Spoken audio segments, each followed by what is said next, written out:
Assalamualaikum warahmatullahi wabarakatuh. Perkenalkan, nama saya Muhammad Umar Marwapei dengan rekan saya Bintan Maulana Ruhiatul dan Arif Ahmad Fauji. Di sini kami akan menjelaskan tentang sejarah sistem operasi. Apa itu sistem operasi? Sistem operasi adalah bagian dari perangkat lunak dan merupakan sebuah penghubung antara perangkat keras hardware dengan pengguna yang disebut user. Sistem operasi memiliki fungsi utama, yaitu sebagai tempat interaksi antara manusia dengan hardware seperti komputer. Pengertian dari sistem operasi ialah sebuah perangkat lunak yang berfungsi sebagai sistem dasar pada sebuah perangkat. Sistem operasi diperlukan agar kinerja komputer berjalan dengan baik. Sistem operasi juga bertugas mengelola semua program dan aplikasi agar dapat dijalankan oleh komputer. Generasi sistem operasi ada 4. Yang pertama, pada tahun 1945 sampai 1955 adalah tahun awal mula perkembangan sistem komunikasi elektronik sebagai pengganti sistem komputasi mekanik. Pada generasi ini, belum ada sistem operasi, sehingga sistem komputer harus diberi instruksi secara langsung dengan bahasa mesin. Oke, baik. Untuk selanjutnya akan dibahas atau dilanjutkan oleh saya, Arif Ahmad Tauji, untuk bagian sistem operasi generasi kedua.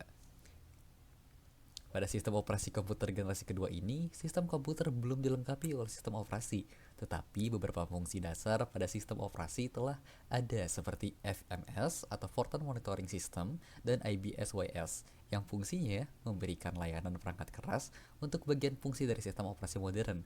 Pada sistem operasi komputer generasi kedua ini, sekitar 1960-an masih menggunakan proses sistem batch yang sudah bisa melakukan berbagai jenis tugas secara bersamaan.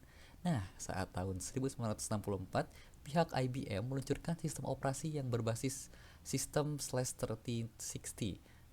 360 beroperasi menjadi sistem 370. Jadi sistem operasi ini dirancang untuk menyesuaikan perangkat keras dan mempunyai berbagai kemampuan yang lebih baik serta dapat mendukung fitur time share yang digunakan secara interaktif oleh user. Selanjutnya, generasi ketiga sekitar tahun 1965 sampai 1980. Generasi ketiga ini dimulai ketika teknologi transistor meningkat menjadi sirkuit terpadu. Komputer mini adalah inovasi yang signifikan dalam generasi ini dan mempengaruhi generasi komputer selanjutnya. Perkembangan yang paling pesat dari perkembangan komputer yang ada. Komputer generasi ketiga menggunakan IC, Integrated Circuit, sebagai komponen dalam sirkuitnya, menggantikan penggunaan transistor tunggal yang selain memakan tempat, juga menghasilkan panas yang berpotensi merusak komponen inti komputer. Selanjutnya, generasi keempat tahun 1980 hingga 2000-an. Generasi keempat ini, operating system telah menggunakan Graphical User Interface atau GUI, yaitu antarmuka komputer yang berbasis grafis yang sangat nyaman dan mudah digunakan. Sistem operasi tidak lagi hanya diperuntukkan untuk satu mode pengolahan, tetapi telah ditujukan untuk banyak mode pengolahan.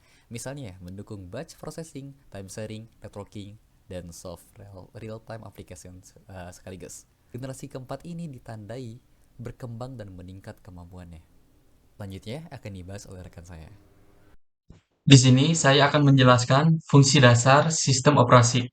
Yang pertama, fungsi sistem operasi sebagai koordinator, yaitu memberikan fasilitas sehingga segala aktivitas yang kompleks dapat dikerjakan dalam urutan yang benar. Yang kedua, sistem operasi sebagai pengawal. Fungsinya memegang kendali proses untuk melindungi file dan memberi batasan pada pembacaan, penulisan, eksekusi data, dan program.